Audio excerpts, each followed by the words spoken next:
اخبار الناس صحيح اللي كانوا مصدعيننا بموضوع المقاطعه ايه؟ ايه الحرب وقفت؟ محسسين ان الشركات العالميه قاعده تقول لنا لا ابوس ايديكم وما تقطعوش، ده احنا اللي خسرناهم والله. وجايين تكلمونا على المقاطعه على الفيسبوك واليوتيوب، شوف يا جدع. وبعدين الشركات دي مش فاتحه بيوت ناس عندنا؟ قال ايه الحرب هتقف لو كل المسلمين قطعوا؟ شغل استخفاف بالعقول يا فندم.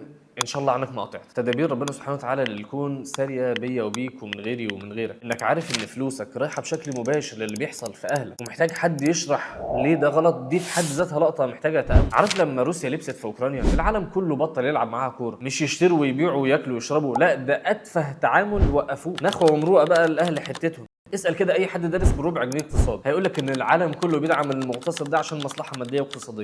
اي حد بوذي بيعبد ملبس عارف ان منتج بلده حتى لو جودته اقل بكتير بس فايدته لبلده اكتر بكتير. اخر حاجه كنت اتوقعها ان الواحد يتشتم لما يتكلم عن المقاطعه، كانت بالنسبه لي دي بديهيات والله، بس بعد الفيديو ده نزلت وبصيت لقيت ماركات المقاطعه فعلا شغاله عادي. لسه مشوار الوعي طويل واللي مقاطع يثبت يا رجاله، واللي زعلان وعمال يقول انتوا المفروض تقولوا نحارب. انا فاهم اللي انت بتتكلم فيه بس اسمعها مني، اغلب الناس مش قادره تقاطع ازازه بيبسي، ادينا قلنا حاجه اسهل بكتير وما اتعملتش.